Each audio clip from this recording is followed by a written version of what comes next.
Hello, this is Carrie from Dark Side of the Library, and it's Saturday night, and I am waiting for Pedro Pascal to be the Saturday Night Live host tonight. He is currently starring in The Last of Us, which is so good. I never played the game.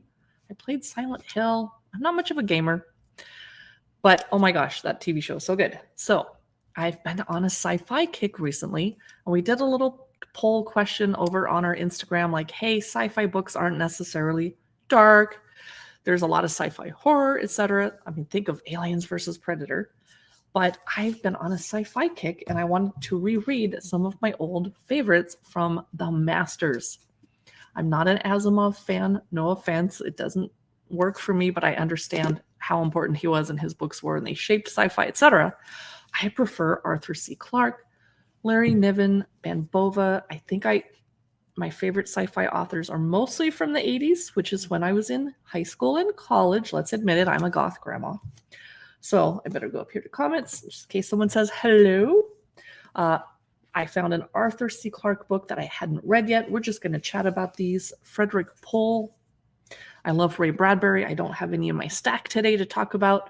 So ideally, I wanted to introduce you to some books you might not have heard of if you're not an avid sci-fi reader, or if you're much younger than me, which you probably are.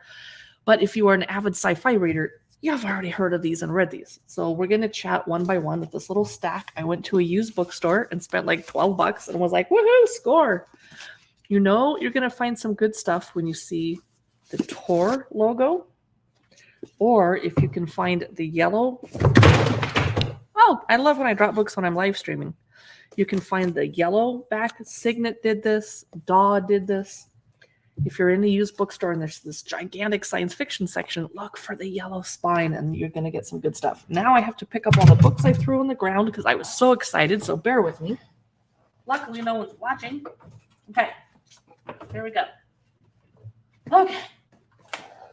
So, do you remember back when books actually told you what they're about on the back? They don't do that anymore. Nowadays, on the back is just a little blurb from a publisher or someone that they paid to say something nice about the book. You'd have to open it and hope that they had something here that told you what the book was about if they didn't have it on the back. And nowadays, if you have a hardback, it's inside the cover and they barely tell you anything about it, which is weird because you'd think they'd want to sell the book. All right, let us start with this book that I have not yet read, Out Where the Big Ships Go by Richard Cowper. I picked it up because on the back I read and it said, there's wonder beyond imagining out there where the big ships go. Okay.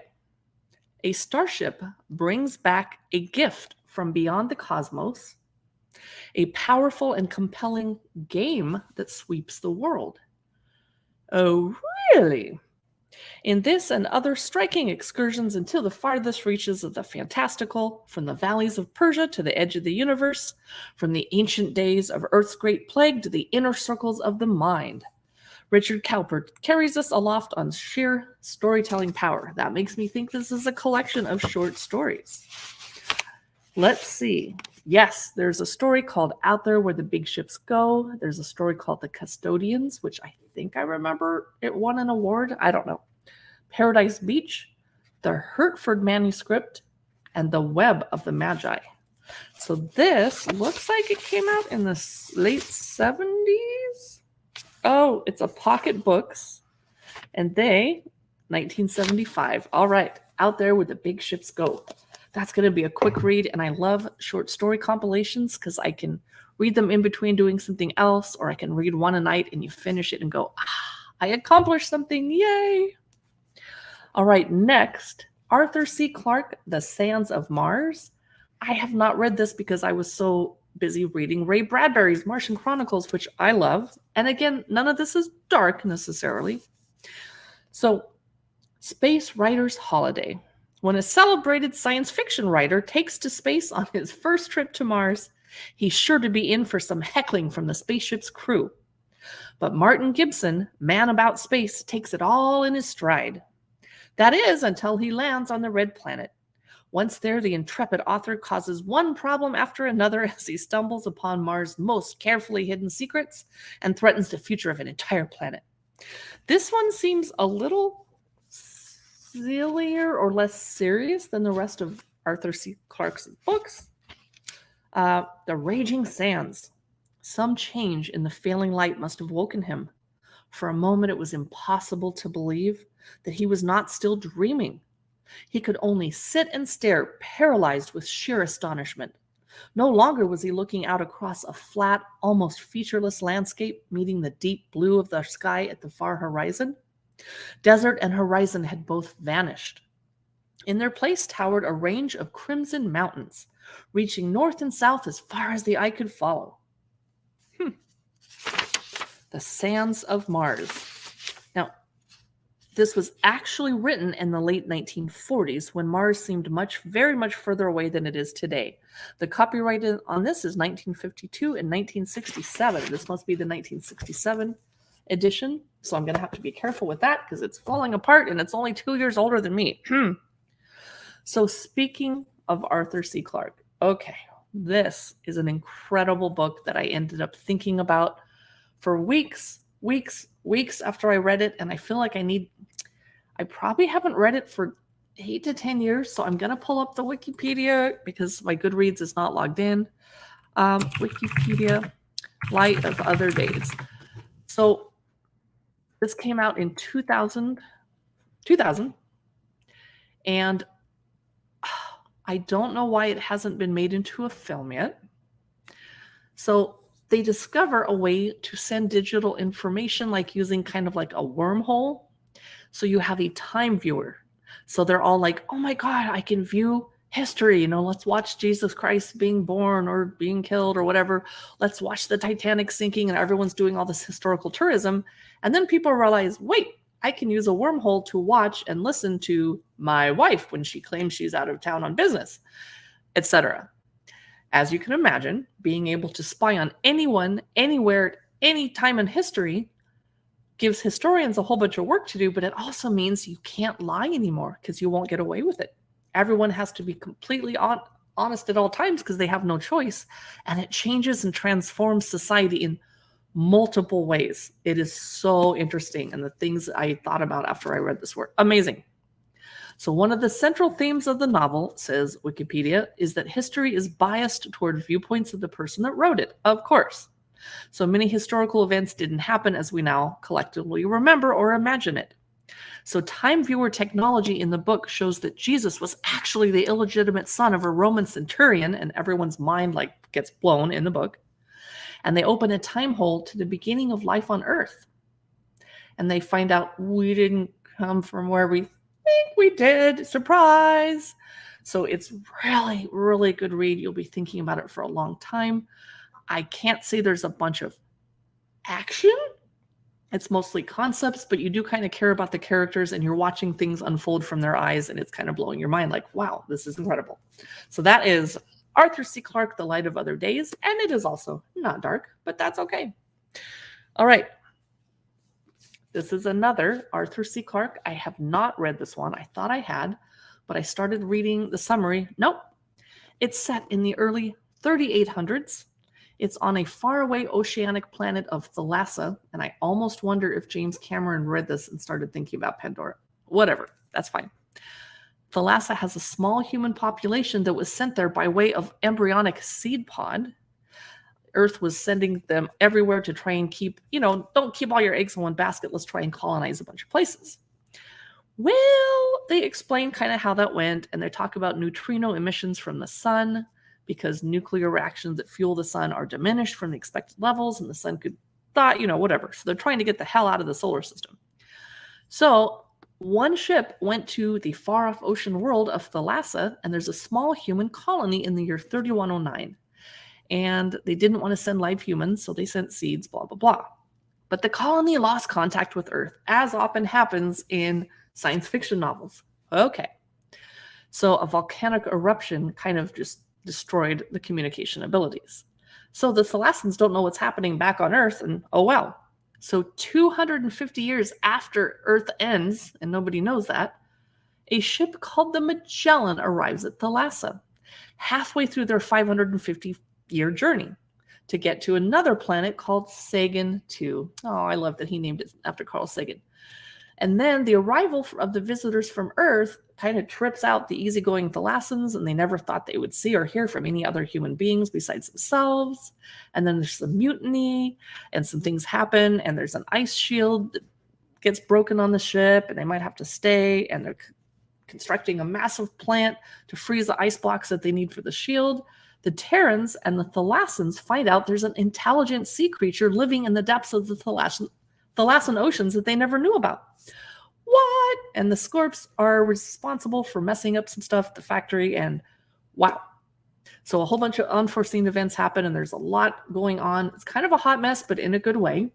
And of all the books that he wrote, all the wonderful, historic, legendary, award-winning books, Arthur C. Clarke said this was his favorite of his own books. And I have not read it. The Songs of Distant Earth. That is definitely on my TBR for this next week.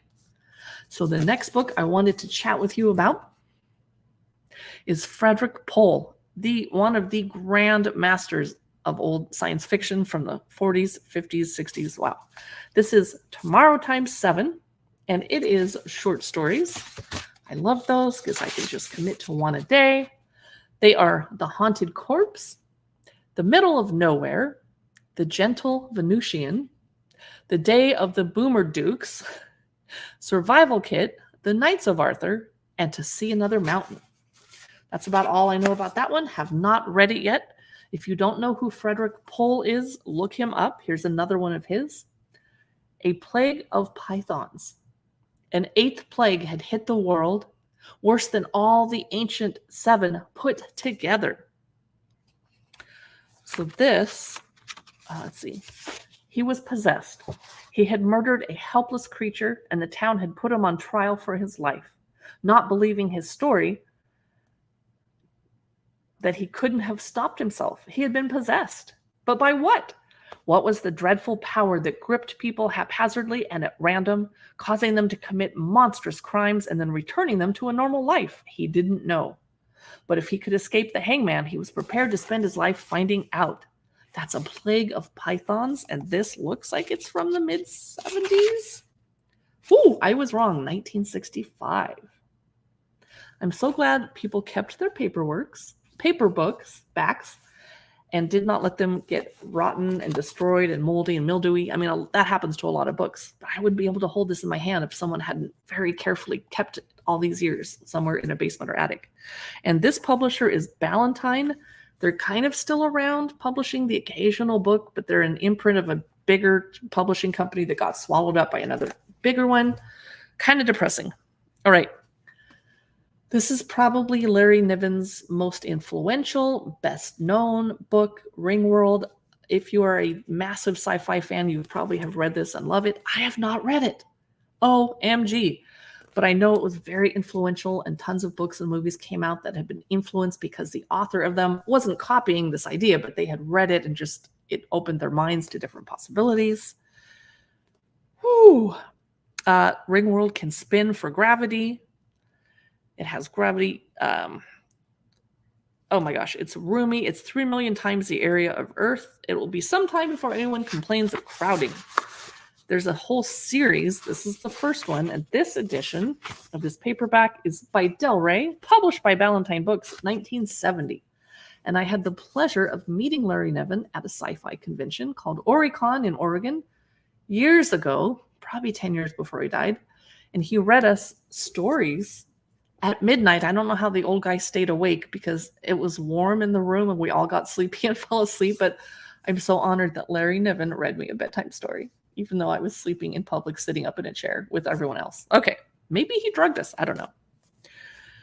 Back to Arthur C. Clarke. Incredibly important book by him. I love the title, especially after reading the book, Childhood's End. I'm getting goosebumps. This is so amazing. I'll read you what it says in the back, but then we'll chat about it. The last generation of mankind on Earth. Without warning, giant silver ships from deep space appear in the skies above every major city on Earth. This should become a movie. I don't know why it hasn't. They are manned by the overlords, mysterious creatures from an alien race who soon take over control of the world. I'm pretty sure this did influence Independence Day, but again, that's fine. Within 50 years, these brilliant masters have all but eliminated ignorance, disease, poverty, and fear. Well, that would be kind of nice. I might welcome the overlords. But suddenly the golden age ends, and the end of mankind begins. Such a good book. I haven't read it for at least 15 years, if not 20. So I would have been in my 20s or early 30s when I last read it. I've got to reread it again. Let's see what we can learn about this one. Arthur C. Clarke, Childhood's End. I just feel like this is just one of his legendary best-known ones. Post-war, Sri Lanka, blah, blah, blah. Let's get to the books. Big three. Oh, Isaac Asimov and Robert Heinlein were informally known as the big three of science fiction writers. Yes. He, of course, wrote 2001: A Space Odyssey, etc. I'm hoping they will make the Rendezvous with Rama series into a movie. Also, I'm not finding info on this right now. I wasn't that prepared to do this live stream. I was kind of winging it. So, 2 more books left. I have not read this. When I saw it at the used bookstore, I had to grab it because it looked really fun. Twilight of the City. Earth's long dying had begun. Whenever you have New York or a city just collapsing, it's really fun, right? So, the long night was falling on mankind. The cities were towering ruins, lit by campfires and swept by ragged, desperate armies. The countryside was a howling wilderness of junk and lean wolves. It was a world waiting to end, and Michael had a plan to help it along. Oh, that's nice. Thank you for that, Michael. So, here's what they talk about. Twilight of the City. In the streets below, the vehicles rammed each other, smashing into storefronts, mowing down tiny figures. The Peace Force men were everywhere, shooting and killing. Michael laid the little box on the roof ledge in front of him and turned a switch on its side. "What's that?" Jameson asked. "What are you doing?" Michael didn't answer. When he saw that everyone, Peace Forcers and rebels alike, was in the square, he pressed the button. For a long instant, nothing happened, and then it was as if an oven door had been opened. Oh my gosh! So it's almost like a serial killer book. That is Charles... I wanted to look up the year. Excuse me. Charles Platt, Twilight of the City, 1977. 1 book left. Okay, this one is... Okay. This one is by Larry Niven, and it is unlike any other book that he wrote. And so a lot of diehard Larry Niven fans hate this book. It also came out later than most of his books. Came out in 1998. So by then, I was in my 20s, starting my career.